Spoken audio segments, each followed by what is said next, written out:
because a nuclear war can never be won. Excellencies, there is one path, and one path only. The first action called for under the proposed new agenda for peace, our effort to strengthen the tools of prevention and disarmament. We need nuclear weapon states to lead the way across 6 areas. First, we need dialogue. Nuclear weapon states must re-engage in working together to develop transparency and confidence-building measures to prevent any use of a nuclear weapon. This should include measures that address the nexus between nuclear weapons and new technologies and domains. Second, nuclear saber-rattling must stop. Threats to use nuclear weapons in any capacity are unacceptable. Third, nuclear weapon states must reaffirm a moratoria on nuclear testing.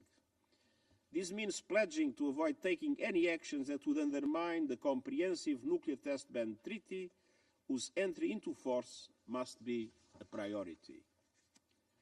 Fourth, disarmament commitments must become action.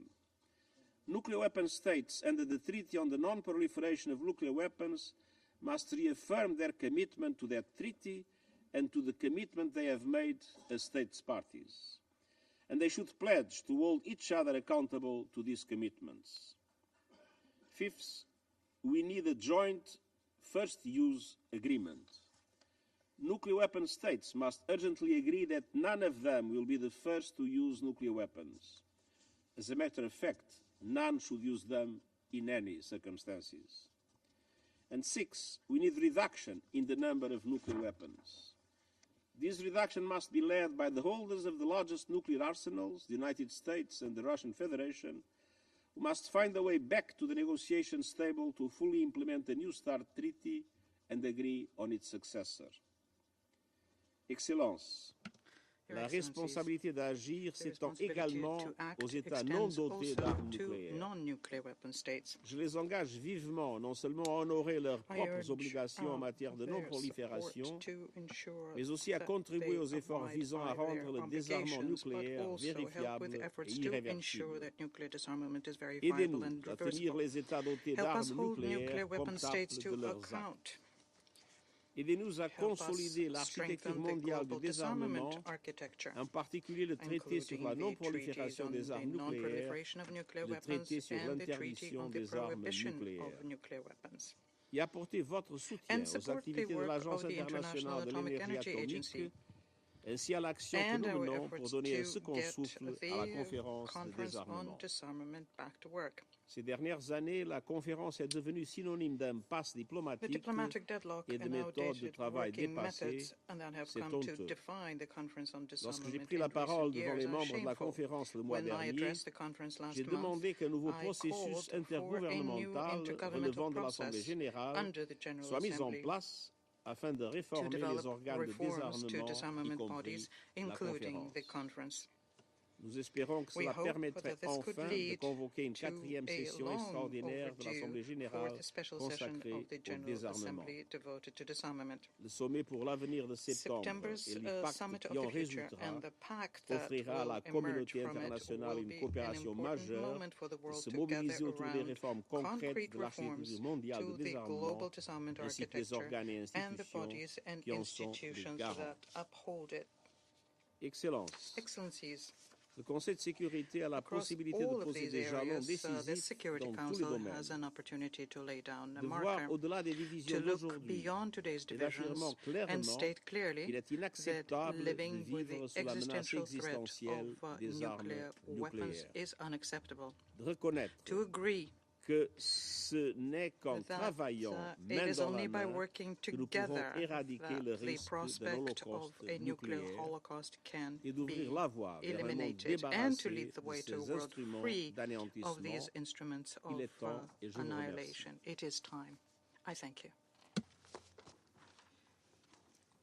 I thank the Secretary General for this briefing. I now give the floor to Mr. Robert Floyd.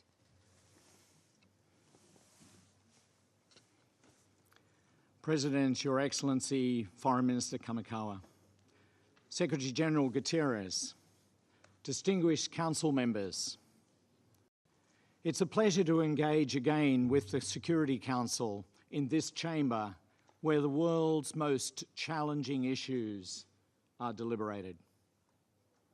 On the 27th of September 2021, I addressed this council under Ireland's presidency on the occasion of the Comprehensive Nuclear Test Ban Treaty's 25th anniversary. I return today to brief the Council on CTBTO's work since then, and I'm acutely aware that today's uncertain geopolitical context is even more complex. It's one thing to debate the policy issues raised by weapons of mass destruction. But, Madam Chair, it's quite another thing to go to Japan and to visit Hiroshima, to see for yourself one of the two places on Earth where a nuclear bomb was dropped in war. I was there last August. But back on a calm summer's morning, on the 6th of August 1945, a little boy, 3 years old, is riding his tricycle. A nuclear bomb explodes 600 meters above Hiroshima, the largest, almost instantaneous obliteration of human life ever seen on Earth. Visiting the Peace Memorial Museum now, you see photos of those affected. You see things found afterwards, things you can't forget. That tiny, charred tricycle, found a kilometre away from the centre of the blast.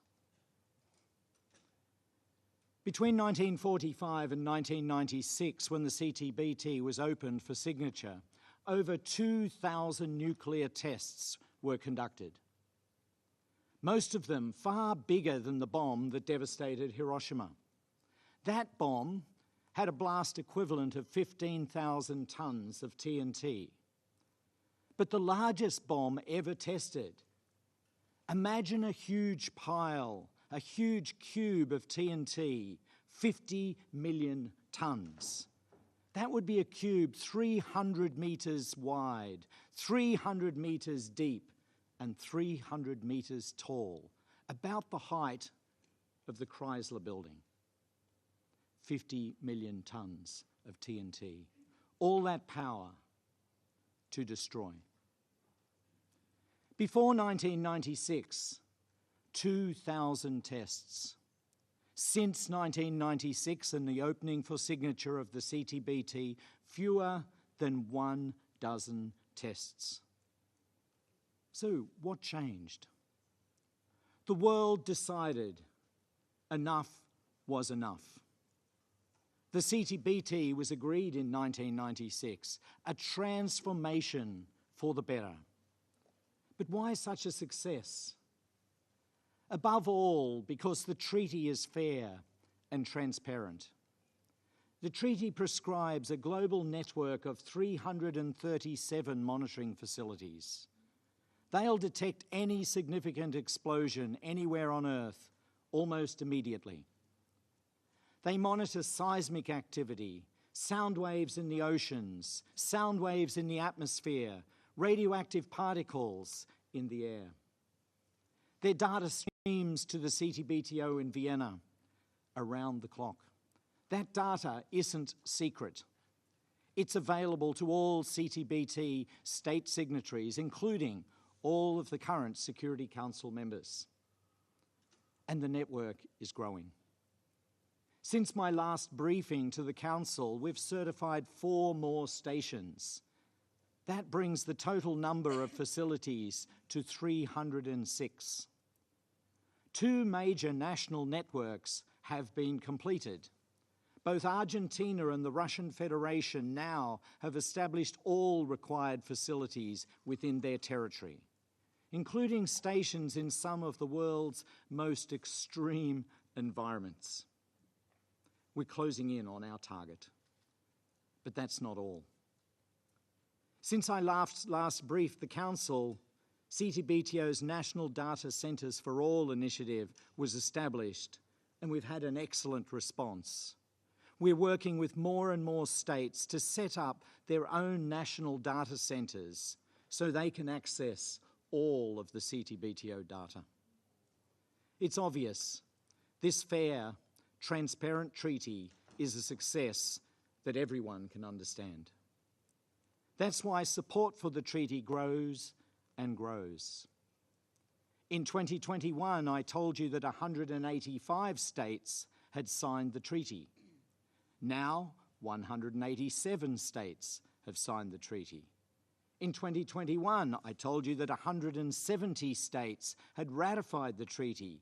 As of today, 178 have ratified it. Yes, there was one high-profile de-ratification last year, but one step backwards, but 9 steps forward. The trend is clear, strong. In fact, on Wednesday last week, one more country ratified the CTBT, proudly declaring its commitment to a world free of nuclear tests. That new ratification by Papua New Guinea is worth celebrating. I thank the government of Papua New Guinea for their valuable contribution to international peace and security. It sustains momentum towards universalization. Something else has changed since 2021. There's a sense of unease and uncertainty prompted by new wars and conflicts. Nuclear weapons are back in the public consciousness, not only thanks to the Oscar-winning Oppenheimer film. There are concerns that one state is accumulating worrying amounts of highly enriched uranium. Reports of increased activity at former nuclear test sites in a number of states. Suggestions that some states might even be considering the use of nuclear weapons. In uncertain times, the best response is a lot more certainty. Our verification system detects any nuclear explosion, anywhere on Earth, anytime. However, the treaty envisages more verification tools. Tools to further boost transparency, to provide that certainty, to build trust, to dispel any suspicion or allegation about a state testing in secret, so that the world's decision makers, like yourselves, have the facts. The treaty outlines 4 verification tools. Firstly, the international monitoring system, now 90% complete. Secondly, consultation and clarification. Thirdly, confidence-building measures. And fourthly, and importantly, on-site inspection. That last one, on-site inspection, is the treaty's crucial practical tool to complement the international monitoring system. It confirms beyond any doubt that an explosion is or is not a nuclear explosion. Certainty through transparency.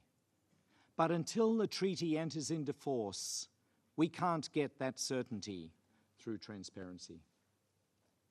A lot has changed since I was last here in 2021, but one thing hasn't changed: the case for the CTBT's entry into force.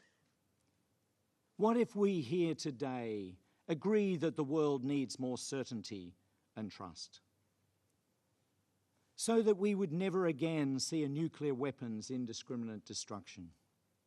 What if we all called for the CTBT to enter into force? What if there's the shared political leadership to push this over the line? That's a world with a lot more security, maybe even more peace. I thank you. I thank Mr. Floyd for his briefing. Thank you very much. I now give the floor to Ms. Yoko.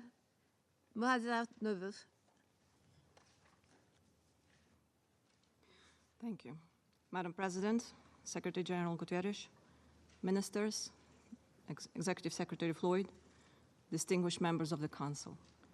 It is a great honor indeed to address the UN Security Council today on one of the most important and gravest issues facing humanity. I thank the government of Japan and Foreign Minister Kamikawa for the invitation and for including a civil society representative in this meeting. It is a rare occurrence to have an NGO speaker in a meeting such as this, as nuclear weapons-related fora are traditionally inhospitable to formal non-governmental interventions. However, there is a growing recognition that inclusion of diverse stakeholders and perspectives in these discussions provides for a deeper, more holistic understanding of the nuclear weapons problem and improves our collective ability to develop better solutions.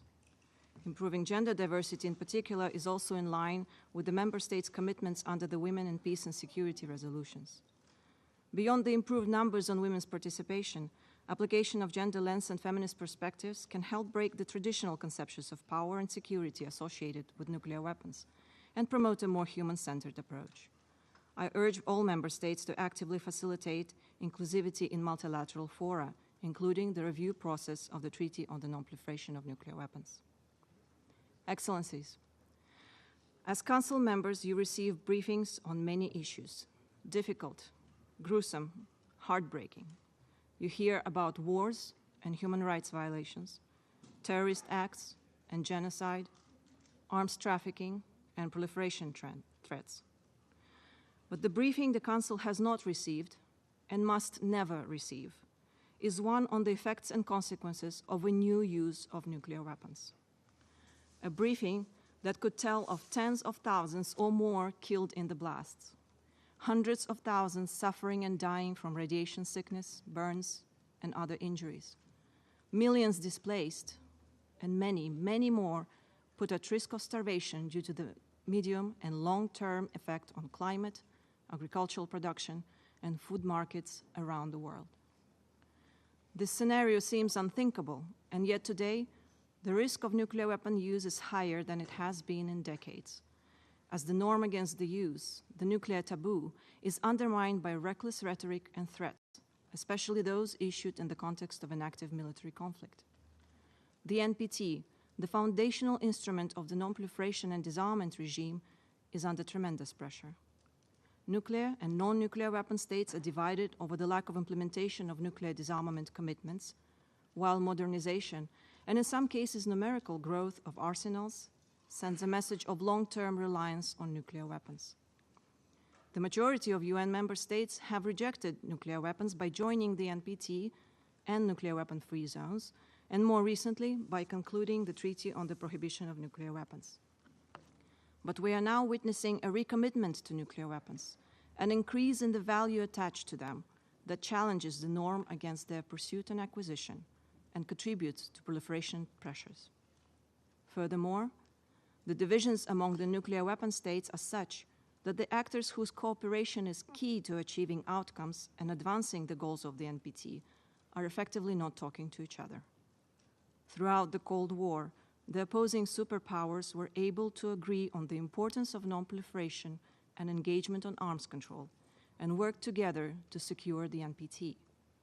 That is not the case today, and this is a fundamental challenge to the ability of states parties to agree on a meaningful consensus outcome at the next review conference in 2026. The nuclear weapon states often cite difficult international security environment as reason not to proceed with nuclear disarmament. The conditions are not right. Fair enough, the situation is indeed dire. However, the 5 countries defined as nuclear weapon states under the NPT are also the 5 permanent members of the Security Council, to whom the UN Charter entrusts the primary responsibility for the maintenance of international peace and security. It is this responsibility I want to emphasize and appeal to today, for it is in your hands, more than anyone else's, to make sure that the nuclear taboo holds and that this Council and its future iterations never have to receive the kind of briefing I described earlier. Nuclear risk has been on the mind of countless experts, policymakers, and diplomats in recent years. There has been no shortage of proposals on steps and measures to implement. However, nuclear risk reduction discussions at the NPT review process meetings get bogged down in framing debates. Is it a substitute for nuclear disarmament or its enabler? Are we talking about strategic risks or any risks emanating from nuclear weapons. Important though these questions are, the 2026 Review Conference cannot spend days going over the same arguments. It would not be productive, and we can only hope it will not be too late. The UN Security Council, specifically its 5 permanent members, should step up now. Recall how encouraging the Council action was in 1995, in the run-up to the indefinite extension of the NPT. Then, the Security Council unanimously adopted Resolution 984 on assurances against the use of nuclear weapons. Ahead of the 11th Review Conference, the nuclear weapon states should issue pledges, individually or collectively, on reducing the nuclear risks and formalize them through a UN Security Council resolution, similarly to the Resolution 984. Most importantly, the new resolution should clearly state that nuclear weapons must never be used again under any circumstances. I further urge the nuclear weapon states to include the following commitments: no increase in nuclear arsenals, no new weapon designs, no new deployments of weapons at home or abroad, on Earth or in outer space, no nuclear testing, and no threats to use nuclear weapons. I realize this would be a tall order even in better times, not to mention today's circumstances. But precisely because of how high the stakes are, I call on you to approach it not from the place of balancing and bargaining, but from recognition of your responsibility as nuclear weapon states and permanent members of the UN Security Council. Excellencies, accepting an Oscar for his portrayal of Robert Oppenheimer, Cillian Murphy said that we're all living in Oppenheimer's world now, and dedicated his award to the peacemakers everywhere. So if I may, to the UN Security Council members, and particularly the P5, I would like to say, in the world of heightened nuclear threat, be the peacemakers. I thank you. I thank Ms. Muhammadzanová for her briefing. I shall now make a statement in my capacity as the Minister for Foreign Affairs of Japan. Excellencies, dear colleagues, I thank you all for joining me today. I also thank Secretary General Antonio Guterres, Dr. Robert Floyd, Ms. Gorka Mahzanova for their insights. Distinguished colleagues, the catastrophes of Hiroshima and Nagasaki must never be repeated. Based on this firm belief, Japan, as the only country to have ever suffered atomic bombings during war, has been a global leader in the quest to realize a world without nuclear weapons. As part of this endeavor, since 1994, Japan has submitted annual UN General Assembly resolutions on nuclear disarmament, which have been widely supported by the UN membership. At the last NPT review conference, Prime Minister Kishida proposed the Hiroshima Action Plan. Moreover, Japan hosted the G7 summit in Hiroshima last year. On this occasion, not only the G7 leaders, but also the Ukrainian president and representatives of ASEAN, the AU, the PIF, and the G20 deepened their understanding of the realities of the atomic bombing. Their visit to Hiroshima sent a strong message in support of a world without nuclear weapons. Distinguished colleagues, the international security environment is becoming more severe. The international community has become even more divided over how to advance nuclear disarmament. Nevertheless, we must steadily advance realistic and practical efforts toward a world without nuclear weapons. The NPT is a cornerstone of the international nuclear disarmament and non-proliferation regime. Next year, the international group of eminent persons established under Prime Minister Kishida's initiative will issue recommendations for the NPT Review Conference in 2026. This is why it is extremely relevant and meaningful to hold this briefing today at the Security Council in the midterm year of the NPT review cycle, with the participation of both nuclear weapon states and non-nuclear weapon states. Distinguished colleagues, I would like to stress the following four perspectives. First, the high importance of the 5 actions set forth in the Hiroshima action plans.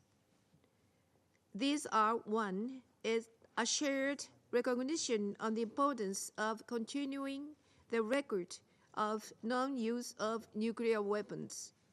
2, enhancing transparency.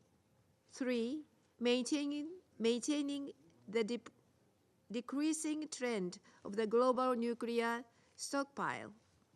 4, securing nuclear non-proliferation and promoting the peaceful uses of nuclear energy. And 5, encouraging visits to Hiroshima and Nagasaki by international leaders and others. We must implement these actions with an ever greater sense of urgency. Second, Japan will further strengthen and lead to efforts to embody the 5 actions of the Hiroshima Action Plan. As a new step towards that end, I am delighted to announce the establishment of the FMCT Friends. This is a cross-regional group of friends which aims to maintain and enhance political attention towards a fissile material cut-off treaty. The importance of the FMCT in limiting the quantitative improvement of nuclear weapons by banning the production of fissile materials is indisputable. Japan will further increase international and political attention toward an FMCT. Empowering young people is the key for our future. We will create a global network among the youth towards the elimination of nuclear weapons. In this context, Japan welcomes the start of the UN Youth Leader Fund for a World Without Nuclear Weapons, in which future leaders visiting Hiroshima and Nagasaki will learn firsthand of the realities of atomic bombing. In addition, we need to overcome the dichotomy between deterrence and/or disarmament. Through the Japan Chair for a World Without Nuclear Weapons, Japan aims to deepen international discussion in this area. Japan promotes further cooperation with international organizations. The IAEA plays an extremely important role in promoting the international nuclear non-proliferation and peaceful uses of nuclear energy. Last week, the Director General of the IAEA, Mr. Grossi, visited Japan. Japan reaffirmed its commitment to cooperate with the agency to promote peaceful use of nuclear energy, which contributes to the SDGs. Japan fully supports the first nuclear energy summit by the IAEA taking place this week. Third, the international community must be united with one voice against any movement that runs in counter to a world without nuclear weapons. A rapid buildup of nuclear capabilities by certain countries could spark a nuclear arms race. Russia's nuclear threats, let alone any use of nuclear weapons in the context of the situation in Ukraine, are absolutely unacceptable. Japan urges Russia to return to full implementation of the New START Treaty. In addition, Japan expresses strong hope for dialogues leading to the development of a broader framework of arms control that covers a wider range of weapon systems with appropriate governance. North Korea has advanced its nuclear and missile activities. It launched ballistic missile yesterday in violation of multiple Security Council resolutions. Such activities by North Korea threaten the peace and stability of the region and the international community. It is totally unacceptable. Moreover, there is a possibility of further provocations, including a nuclear test. In this context, the role of the 1718 Committee and its panel of experts is critically important, and its function needs to be maintained. With no clear outlook in resolving Iran's nuclear issue, restraint by countries concerned, including Iran, is necessary, particularly in light of the current heightened tension in the Middle East. Furthermore, Japan promotes the implementation of UNSC Resolution 1540 with the aim of preventing the proliferation of weapons of mass destruction to non-state actors. During the Cold War, despite the confrontational environment at that time, the international community established legal frameworks to ensure the peaceful and sustainable use of outer space, which prohibit placing nuclear weapons or any other kinds of weapons of mass destruction in outer space. Even now, Japan firmly believes that outer space must remain a domain free of nuclear weapons, and that it is our common responsibility to fully comply with the existing legal frameworks, including the Outer Space Treaty. Fourth, Japan is closely following the possible impact of emerging technologies such as AI on nuclear disarmament and non-proliferation.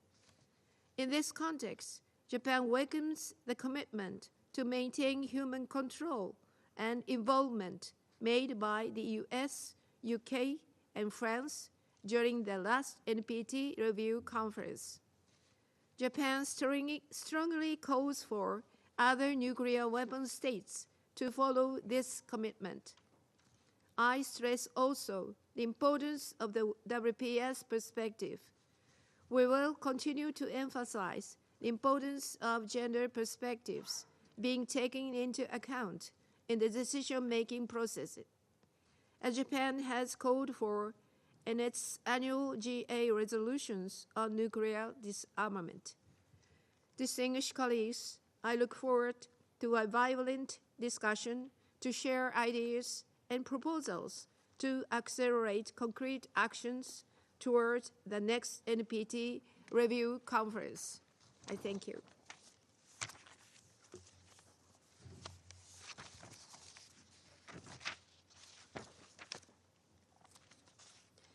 I resume my function as President of Council.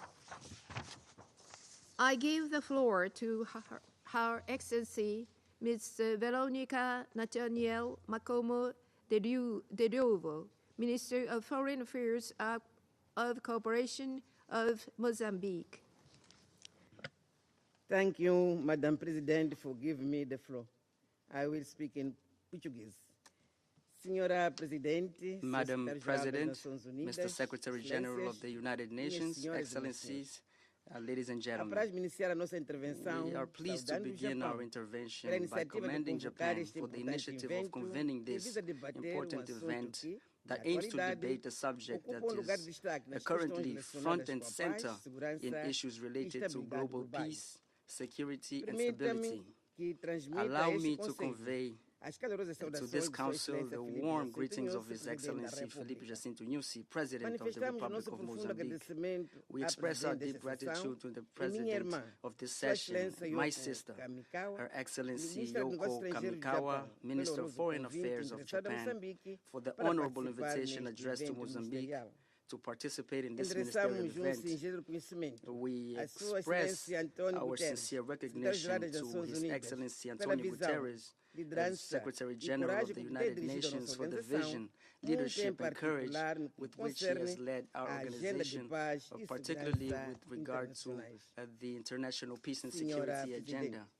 Madam President, for Mozambique, the scheduling of this topic represents an excellent opportunity for the Security Council to reflect in depth on the commitments made by the member states of the United Nations within the framework of the Treaty on the Non-Proliferation of Nuclear Weapons and other international instruments in the field of the global disarmament agenda.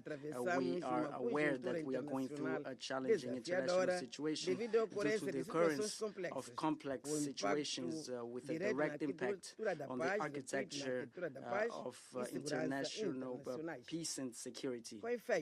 Indeed, in various parts of the world, political and military instability, armed conflicts, poverty, and the effects of climate change, which continue to have a significant and negative impact, challenge efforts to promote peace and development. The situation is exacerbated by the fragmentation and recomposition of non-state groups with access to the new information and communication technologies that use them for terrorist purposes. Therefore, Mozambique is particularly concerned about the dangerous tendency to construct and disseminate narratives and other acts that generate mistrust, which could lead us to setbacks in our agenda of disarmament and non-proliferation of nuclear weapons. It is our understanding that the elements of a concrete and practical agenda through which to reduce the risk of nuclear conflicts and arms races and strengthen the nuclear non-proliferation treaty include the recognition by all member states that the nuclear status quo that generates instability, distrust, uncertainty, and competition derives from the incoherence between discourse and practice. We say one thing and we do another. In this context, Mozambique is committed to the effective implementation of the Treaty of the Non-Proliferation of Nuclear Weapons. The Treaty on the Prohibition of Nuclear Weapons and the African Nuclear Weapons Free Zone Treaty, also known as the Treaty of Kamikawa. These instruments denote a strong show of support for multilateral approaches to nuclear disarmament and are essential to promoting global security, reducing the proliferation of nuclear weapons, and maintaining a safer and more peaceful world. This global commitment is crucial for international peace and security. The international community must continue to work together to achieve a world which is safer and free from nuclear weapons. Mozambique holds the view that the adoption of an assertive and coherent approach between the declared intentions and concrete actions of each of our countries must be based on the certainty that a war using nuclear weapons would have catastrophic consequences for all humanity. We must recognize that if this happens, it would be extremely unfair to all countries and peoples around the world who love peace and deplore nuclear weapons. It would particularly be unfair to Africa, taking into account that none of the 54 4 African countries possess nuclear weapons. Mozambique, as a country that believes and values international institutions, is in favor of a world that does not gravitate around the doctrine of nuclear deterrence. We are in favor of a world that gives primacy and priority to the development of nuclear technology for peaceful purposes. We therefore want to avail ourselves of this session of the Security Council to recommend that the 11th Review Conference of the Nuclear Non-Proliferation Treaty scheduled for 2026 should consider adopting this approach in its agenda items in light of the political responsibility of current leaders to build a world free of nuclear weapons for future generations. Our children and the future generations deserve to live in a world of peace, harmony, and concord. Madam President, in this context, we would like to address 3 aspects that we consider important as our contribution. Moçambique reitera, melhor dizendo, primeiro, First, the adoption of a balanced approach to the use of nuclear technology, including artificial intelligence, which can translate into the implementation of relevant international legislation and consultations between states. Second, the prioritization of investments in nuclear programs for peaceful purposes, with emphasis on energy transition and human medicine. We suggest in particular the creation of a global compact in the form of an incubator through which nuclear knowledge and relevant technology to the progress of humanity are shared in line with the sustainable development goals. Third, the recognition and appreciation of the work of the United Nations Disarmament Commission, the 1540 Committee of 2004, and the International Atomic Energy Agency for the efforts towards nuclear disarmament and non-proliferation. And may they exercise their mandate with impartiality. Support for training and technical assistance can contribute to the institutional capacity building of countries most vulnerable to conflicts. Madam President, Mozambique reiterates its commitment to continue collaborating with international organizations to promote nuclear disarmament with the peaceful use of nuclear energy for sustainable peace in favor of economic and social development. Excellency, with March being a month dedicated to women, we would like to remind you that in March 2023, during Mozambique's presidency of the Council, we effusively praised the role of women in building and consolidating peace, including in conflict prevention and resolution. We believe that the nuclear disarmament and non-proliferation agenda can also be effective if we continue to count on the active involvement of women, also assuming a leadership role in this matter. Greater and better inclusion of women in today's pressing challenges and issues such as disarmament and non-proliferation of nuclear weapons can contribute to the building of maintenance of peace as well as international development. It is essential to recognize and value the role of women in the search for a safer and more peaceful world. In conclusion, I would like to express a firm conviction that together, each one of us doing their part, we can create a world where humanity can live in peace, security, and harmony. Madam President, thank you for giving me the floor, and I thank everyone else for your attention. Thank you very much. I thank Her Excellency Ms. Leone for her statement. Thank you. I now give the floor to Her Excellency Ms. Linda Thomas Greenfield, Permanent Representative of the United States and member of President Biden's cabinet. Thank you, Madam. Thank you, Madam President. Let me start by welcoming you here to the Council today and thank Japan for convening this important meeting. Thank you, Secretary General, for your statement, and I'd like to thank the 2 briefers for their briefings and as well for your recommendations. Around 60 years ago, President John F. Kennedy visited American University in Washington, D.C. He was on campus to deliver a commencement address titled A Strategy of Peace. And in it, he outlined not only a plan to curb nuclear arms, but a hopeful path to world peace, despite escalating nuclear armament. Ultimately, he explained, our most common basic link is that we all inhabit this small planet. We all breathe the same air. We all cherish our children's future, and we're all mortal. Today, 6 decades after Kennedy's landmark address, and 5.5 since the Treaty on the Non-Proliferation of Nuclear Weapons entered into force, these links remain, as does the United States' commitment to strengthening and upholding the nuclear non-proliferation and disarmament regime with the NPT at its center. And yet, the global framework that has curbed nuclear armament for years is under increasing strain.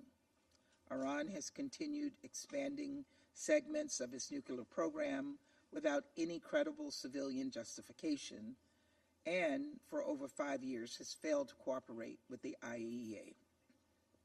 Since launching its full-scale invasion of Ukraine, Russia has irresponsibly invoked dangerous nuclear rhetoric and walked away from several of its arms control obligations. All the while, China has rapidly and opaquely built up and diversified its nuclear weapons stores, and Russia and China have remained unwilling to engage in substantive discussions around arms control or risk reduction. What's more, both countries have defended and even enabled dangerous proliferators. That brings me to the DPRK, which continues its unlawful development of weapons of mass destruction and ballistic missiles in violation of multiple Security Council resolutions. Just this weekend, you've heard, in fact, we saw multiple DPRK ballistic missile launches testing delivery systems for nuclear weapons. We urge everyone in this council to support the 1718 Committee's panel of experts by extending its mandate later this week. Silencing independent and objective experts will not change the reality of the DPRK's efforts. It will only make it more difficult for us to address this threat. Colleagues, it is not just these individual actors putting a strain on the global non-proliferation regime. Today, our existing regime faces new and evolving challenges, like artificial intelligence, which can be hacked or malfunction, be misinterpreted, or provide misinformation. My hope is that today we can take stock of the challenges posed by these new technologies and, more importantly, commit to addressing them. In order to do that, it is critical that every member of this council reaffirm their commitment to an objective I believe we all want to see: a world without nuclear weapons, with undiminished security for all. So how do we get there? At a basic level, we must comply with existing nuclear arms control obligations and engage constructively on potential new ones. The United States is willing to engage in bilateral arms control discussions with Russia and China right now without preconditions. All they have to do is say yes and come to the table in good faith. States with nuclear weapons must also maintain a moratorium on explosive nuclear testing and support the monitoring capabilities outlined by Dr. Floyd today. In addition, to forestall a potential arms race, we need to see an end to the production of fissile material for use in nuclear weapons and continue pursuing negotiations on a fissile material cutoff treaty. Today, we announced that we are officially among Japan's Friends of the FMCT Coalition, a group dedicated to seeing this treaty adopted. Colleagues, there's more we must do to achieve a world without nuclear weapons. Nuclear weapons states must provide transparency into their programs and engage with one another to reduce the risk of nuclear conflict. The United States has modeled this transparency and cooperation and will continue to press for both. We must empower all those with the potential to leverage technology for good and minimize its harmful effects, including women who are frequently left out of the conversation around non-proliferation. We must hold would-be proliferators to account and fully implement relevant Security Council resolutions, including by supporting subsidiary bodies like the 1718 and 5040 committees, the latter of which celebrates its 20th anniversary this year.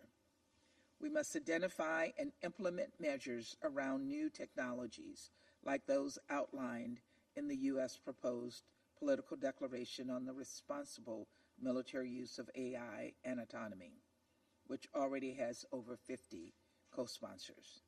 And then there's the issue of outer space and the treaty governing it. Let me be clear.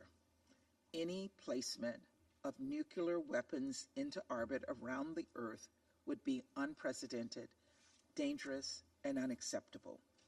States parties must commit to upholding our obligations under Article 4 of the Outer Space Treaty, and we must urge all member states who are not yet party to it to accede to it without delay. And today I can announce that together with Japan, the United States put forward a Security Council resolution reaffirming the fundamental obligations that parties have under this treaty, and further calling on member states to not develop any nuclear weapons or other kinds of weapons of mass destruction that are specifically designed to be placed in orbit around Earth. We look forward to engaging with this Council to forge consensus around this text. And outside of the Council, we're interested in engaging with state parties to the Outer Space Treaty to explore ways to increase confidence in compliance with Article 4. The United States has already begun considering approaches to help ensure that countries cannot deploy nuclear weapons in orbit undetected, and we intend to engage with other state parties as our ideas evolve. Colleagues, 60 years ago, the world faced a choice: escalation toward nuclear war or cooperation and non-proliferation. Today, as we face that same choice, we must not allow our differences to prevent us from taking action on this critical matter of international security. In the words of President Kennedy, confident and unafraid we labor on, not towards a strategy of annihilation, but toward a strategy of peace. The United States will continue to lead by example, in good faith, and with all Council members and member states in that pursuit. Thank you, Madam President. I thank Her Excellency Ms. Thomas Greenfield for her statement. I give the floor to Her Excellency Ms. Frances Piaggi Argali, Deputy Minister of Foreign Affairs and International Cooperation of Sierra Leone. Madam President, I thank you for convening this high-level briefing on the critical issue of nuclear disarmament and non-proliferation. Let me also thank Secretary General Antonio Guterres, Mr. Robert Floyd, and Ms. Gorka Mokadzanova for their valuable and informative briefings. Sierra Leone commends Japan for its leadership in convening this important meeting and look forward to engaging in constructive discussions aimed at enhancing international peace and security in a nuclear-free world. Madam President, at the outset, Sierra Leone recalls that in January 1947, the Council accepted as one of its most urgent tasks the global elimination of nuclear weapons and all other weapons of mass destruction in line with General Assembly Resolution 41-1 underlining that the general reduction of armaments and armed forces was an important measure to strengthen and maintain international peace and security. Regrettably, events overtook the early Security Council WMD initiatives, ending the Council's substantive work on the regulation of armaments based on Article 26. Sierra Leone commenced the General Assembly as envisaged in the UN Charter for stepping in and being instrumental over the years in the adoption of treaties regulating WMD, including the Nuclear Non-Proliferation Treaty in 1968, the Comprehensive Nuclear Test Ban Treaty in 1996, and the Treaty on the Prohibition of Nuclear Weapons in 2017. Sierra Leone reiterates that the NPT is the cornerstone of the global nuclear disarmament and non-proliferation architecture and a key instrument in the efforts to halt vertical and horizontal proliferation of nuclear weapons, an essential foundation for the pursuit of nuclear disarmament. It has been a historic success, and Sierra Leone is encouraged by the progress made on Pillars 2 and 3 of the treaty. However, we are concerned that the nuclear disarmament pillar has made very slow and disappointing overall progress. Sierra Leone reiterates that nuclear disarmament continues to be of the highest priority, and the total elimination of nuclear weapons is the only guarantee against the use or threat of use. Therefore, we reiterate our call for a balanced implementation of the 3 pillars of the MPT. While we commend the Council, including many countries and organizations, for their tireless efforts in taking initiatives to tackle non-proliferation and WMDs over the years, Sierra Leone deplores that since 2010, the level of Council engagement on disarmament has fallen, and debates on general disarmament and its role in the maintenance of international peace and security are few and far between. This high-level briefing on nuclear disarmament and non-proliferation presents a timely and significant opportunity for the international community to reaffirm its commitment to advancing the goals of disarmament and non-proliferation. Madam President, the recent developments in the global nuclear landscape underscore the urgent need for collective action to address the escalating risks associated with nuclear weapons. The picture of the growing nuclear risks is grim and gravely concerning. In this regard, we know that there is extensive modernization of nuclear arsenals, as reported in 2023, increasing military expenditure, halt of the strategic stability dialogue between the 2 major nuclear weapon states, withdrawal from the 2010 New START Treaty, the last remaining nuclear arms control agreement, capping strategic nuclear forces of the 2 major nuclear weapon states, and the negotiations for a successor to the New START Treaty being put on hold. There is no gainsaying that a nuclear war can never be won and should never be fought. However, the possession of nearly all of the world's more than 12,000 nuclear weapons by a minute number of member states, along with the recent rhetoric threatening to use them, remains a significant concern. Despite a long-standing legal obligation to eliminate nuclear weapons, certain member states continue to invest heavily in their nuclear arsenal without advancing any meaningful solutions for disarmament. We also note with alarm the escalation of missile capabilities, increased plutonium production, along with uranium enrichment activities of certain states. Furthermore, we note the failure of 2 consecutive NPT review conferences, setbacks faced by preparatory committee for the 2026 NPT review conference in the first session, and the failure of the conference on disarmament to agree on a program of work, preventing it from initiating substantive deliberations. In the light of growing tensions among nuclear-armed states and the heightened threat perceptions resulting from recent geopolitical developments, it is imperative that the Security Council takes decisive steps to address these challenges and mitigate the risks of nuclear conflict.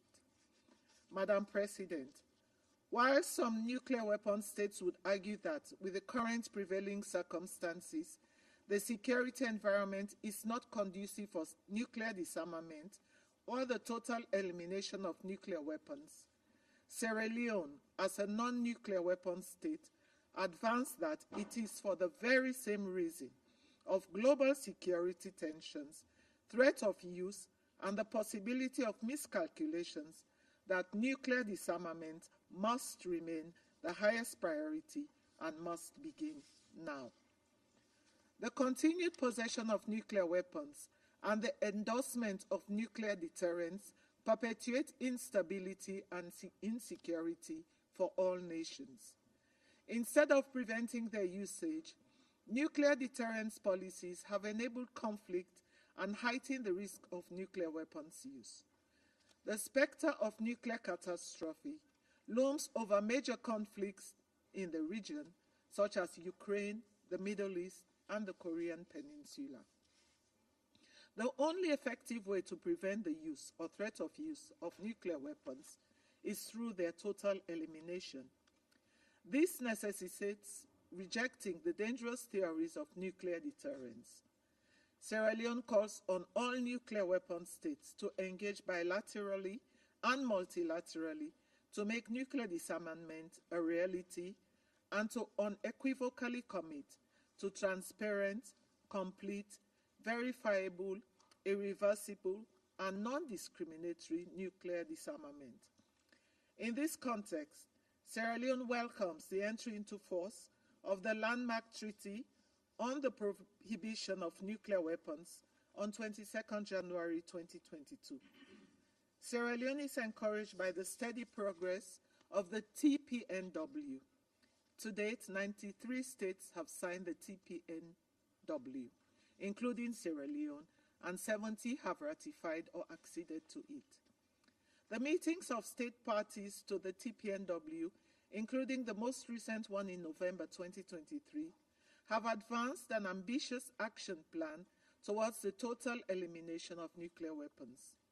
My delegation believes that the TPNW serves as a complementary instrument to the NPT and will end the long impasse in multilateral nuclear disarmament negotiations. Sierra Leone therefore calls on all states to support and join the TPNW as a matter of urgency to advance the goal of a world free of nuclear weapons. Additionally, Sierra Leone expresses concern over NWS that have not signed or ratified the CTBT 28 years since establishment, thus hampering its entry into force. We urge member states who have revoked their ratification to rejoin the CTBT. Sierra Leone welcomes the adoption of Resolution 2310 in 2016 and urges all states that have not either signed nor ratified the CTBT to do so without further delay.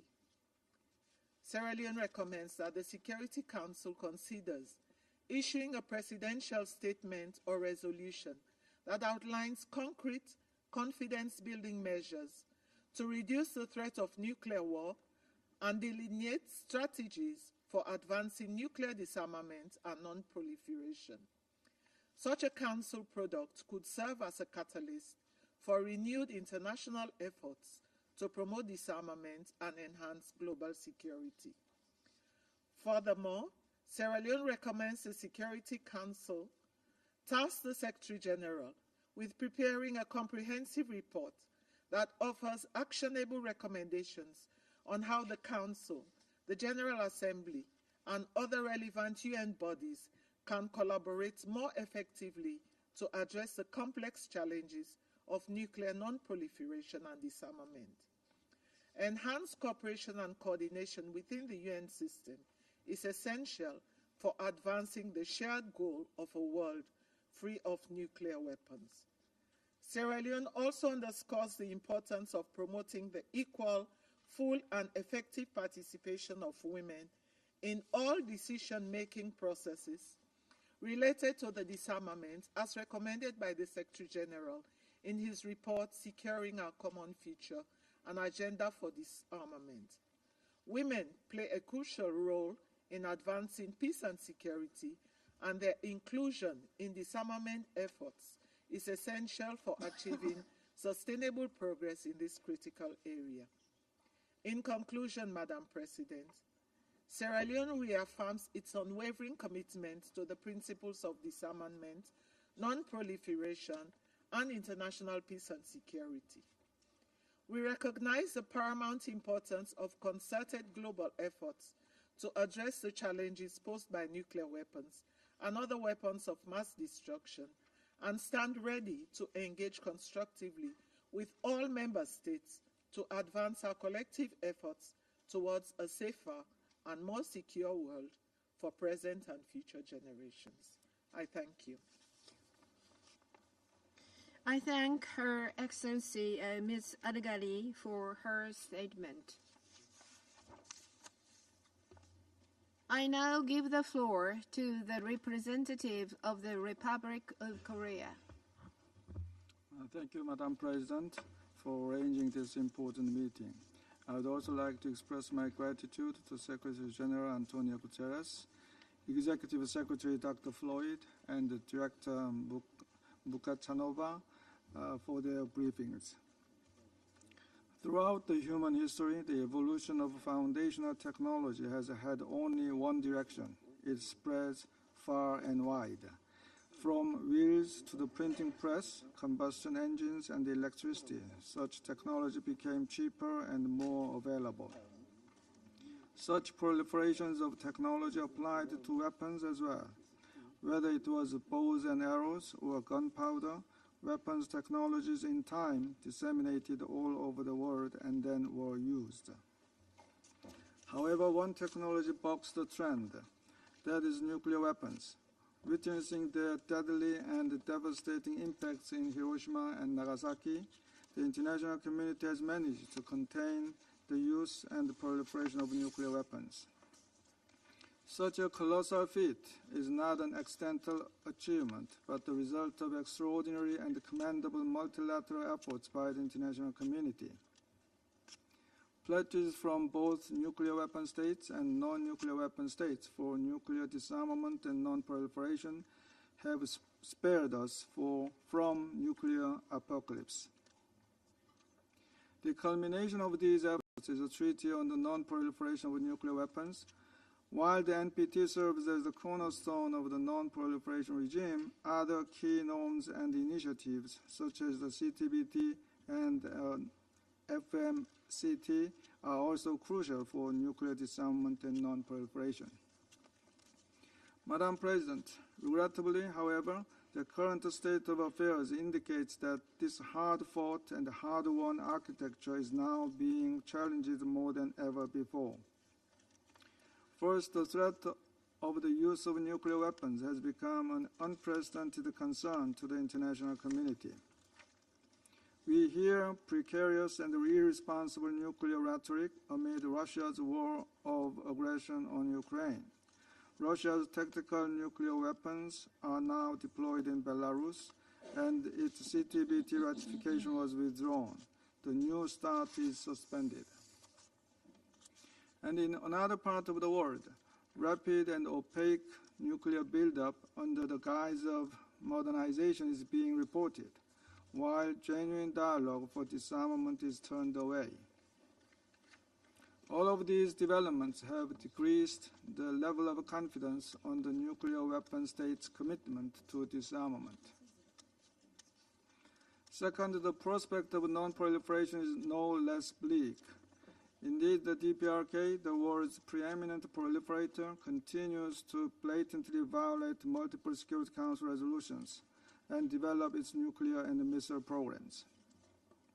While we are discussing non-proliferation at this chamber, the DPRK continues its provocations, including yesterday's launches of multiple ballistic missiles. supposedly targeting densely populated areas and key military installations of my country.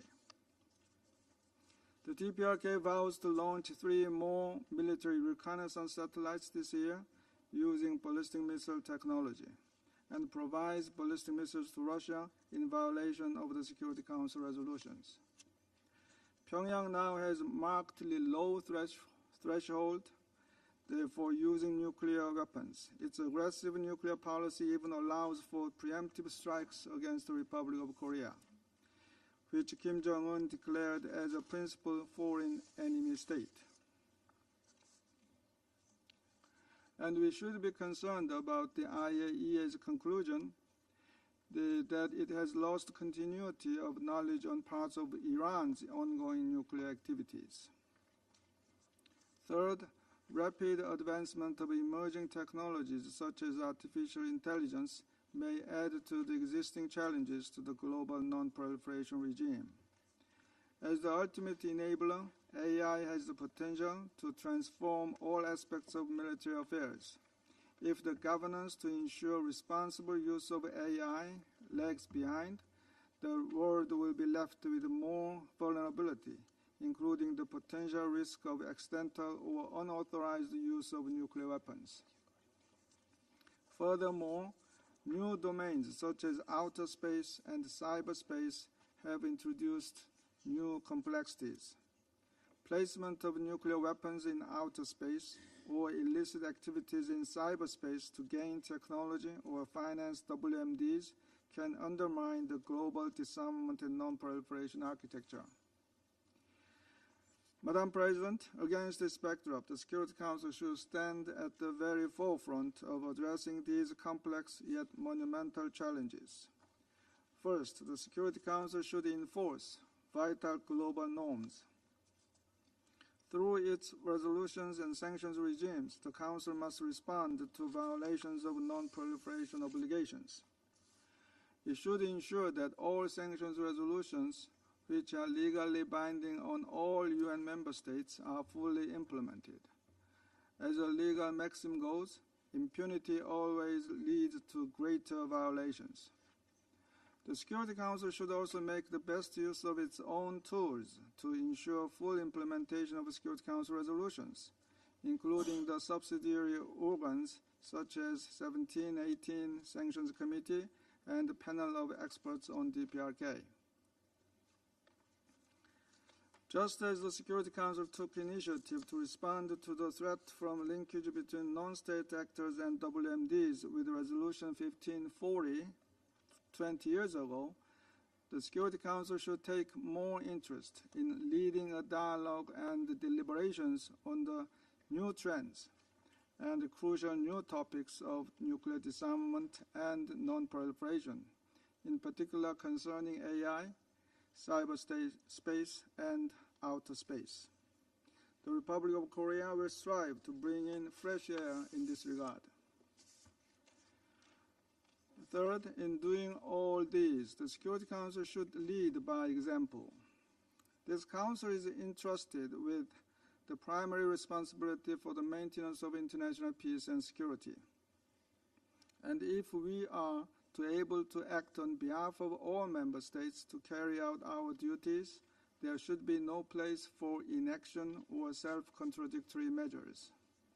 In this regard, a permanent member and a depository of the NPT should bear a special sense of responsibility, not to shake, but to uphold the decades-old international architecture. Especially its military cooperation with DPRK against Security Council's own decisions would result in the erosion of the very authority and relevance of the Security Council. Madam President and dear colleagues, the film Oppenheimer gives us a lot to reflect on. The quote that they won't fear it until they understand it, and they won't understand it until they used it, is indeed chilling and prescient. Nuclear weapons were used, and we understand and fear them. Let us take further determined steps to maintain and strengthen the NPT regime in the name of the UN Security Council. The Republic of Korea remains steadfast in its commitment to this noble endeavor. I thank you, Madam President. I thank the representative of the Republic of Korea for their statement. I now give the floor to the representative of Ecuador. Muchas gracias. Thank you very much. Su Excelencia Kamikawa Your Yoko, Excellency Ministra Kamikawa de Yoko, Relaciones Minister of Foreign Exteriores de Affairs of Japón Japan y Presidenta and del President Consejo de of the Seguridad. Security Council, Permítame may I begin felicitarla por by la congratulating impecable you on conducción your del Consejo impeccable durante el mes de stewardship marzo. of the Council during the month of March. Agradezco la convocatoria I'd a este also like debate to de thank you alta for relevancia convening para la this Organización de las debate Naciones of high Unidas. relevance for the United Nations Destaco la organization. intervención del I'd Secretario like to General highlight Antonio the statement Guterres of the Secretary y, General una Antonio vez Guterres más, and once again reconozco sus acknowledge acciones en his favor del action desarme, in la favor of no-proliferación disarmament, y la paz non-proliferation, mundial. and world peace. También I agradezco would las also like to exposiciones express my de los gratitude for ponentes, the el señor Robert briefings Floyd of our y de la briefers, Mr. señora Robert Gaukar Floyd and Madam Mujasanova. Gaukar Katsanova. El desarme nuclear y la no Nuclear proliferación disarmament and son una non-proliferation responsabilidad are moral a y ética moral and ethical que la comunidad responsibility. internacional debe abordar The con international determinación community should y acción address it with concentrada. determination and concerted Este es un action. momento crítico This is a de la critical historia, moment in history donde la estabilidad global, where global la seguridad y la security, existencia de las generaciones futuras stability, penden de and un the hilo, existence of future pues es un hecho generations que, are hanging aún by desde a su thread. creación, las armas nucleares han It's a sumido a fact, la humanidad indeed, bajo la that since their sombra de una creation, posible nuclear devastación. weapons have Su uso acarrearía placed consecuencias humanity in the catastróficas y shadows of a efectos possible irreversibles devastation. The para el medio ambiente, use of la nuclear economía weapons mundial would have y disastrous la vida misma consequences and de nuestro irreversible planeta. fallout for the environment, Señora the world Presidenta, economy, and the very life of es our planet. imperativo que todos los Madam estados, President, it is imperative that all especialmente states, aquellos con especially arsenales those nucleares, with nuclear se arsenals, comprometan a reducir y commit eliminar su to existencia reducing and y eliminating adopten their medidas tangibles arsenals, en and esa they dirección adopt para evitar measures su that are uso tangible accidental o to deliberado, prevent the así accidental como or para deliberate fomentar un use of clima these de weapons, confianza y and cooperación entre to las foster a naciones. climate of trust and cooperation El amongst Ecuador nations. reafirma que el Tratado de No Ecuador Proliferación reaffirms that the Nuclear constituye non-proliferation la treaty piedra angular de la is the arquitectura del desarme cornerstone of y la no nuclear proliferación nuclear, y que las partes disarmament and contratantes non-proliferation. deben cumplir sus Further, obligaciones contracting internacionales parties asumidas en should virtud abide de by este. their international La obligations próxima under this conferencia de treaty. examen del The TNP next NPT es una review oportunidad conference invaluable is an para invaluable lograr opportunity avances y to compromisos. bring about Hago un llamado a progress and suscribir y commitments. ratificar el tratado sobre la I prohibición hereby de las issue armas a nucleares, call for all instrumento complementario al states to TNP. sign the La funcionalidad treaty on conjunta de banning estos nuclear weapons, which is a instrumentos es complementary necesaria instrument to the para la NPT. proscripción de las armas The nucleares joint y functionality otorga of these two acciones instruments prácticas is y necessary concretas for para the ese complete objetivo. ban of nuclear weapons and Reafirmo la grants practical action importancia and del Tratado specific de action Prohibición towards that Completa de goal. Ensayos I Nucleares reaffirm y here the resalto la importance of the necesidad de su Comprehensive pronta Test Ban entrada en vigor. Treaty and highlight the Mi need país for it to continuará enter into promoviendo el force soon. afianzamiento de las My zonas country will libres de armas continue to nucleares promote y al hacerlo, consolidation of recuerda la nuclear importancia free del Tratado zones, de and in Tlatelolco, so doing que recalls permitió que here the América Latina Tlatelolco y el Treaty, Caribe which allowed Latin se America and the convirtiera en la Caribbean primera to zona become the libre de armas first nucleares en una zone región free of densamente nuclear poblada. weapons in a Señora highly Presidenta, populated and densely populated los zone of the mecanismos de planet. control y Madam verificación deben President, ser the mechanisms fortalecidos for para prevenir monitoring la and propagación verification de should armas be nucleares a strengthened to actores prevent estatales the spread of o nuclear no weapons estatales. to state or La non-state adopción actors. unánime de la The resolución unanimous 1540 adoption en of abril del Resolution 2004, 1540 in es April of decir, hace 2004, casi 20 in other años words, ya, almost 20 years fue ago una medida now, importante y was oportuna en a los key esfuerzos del and Consejo de timely Seguridad measure in the efforts encaminados a undertaken by the prevenir la Security Council proliferación de armas de to destrucción prevent masiva, proliferation sus of weapons of sistemas mass vectores, destruction, their así vector como los systems, materiales and conexos a agentes related no estatales. materials to En agents tal that are sentido, not state agents. la In resolución that regard, 1540 Resolution se ha 1540 convertido has en un become componente a vital de la vital arquitectura element global de la of no the proliferación. global non-proliferation El architecture. Consejo tiene la The Council responsabilidad de has a liderar los esfuerzos responsibility globales to lead para el global desarme efforts nuclear for y la no nuclear proliferación. disarmament and La non-proliferation. existencia de una The sola arma existence nuclear of a adicional single additional aumenta el nuclear riesgo de una weapon catástrofe increases global, the risk of por global lo que el disaster. Consejo debe estar Therefore, the unido Council en el should stand compromiso de united impedir que in ello its ocurra. commitment to preventing Esto such implica an la occurrence. adopción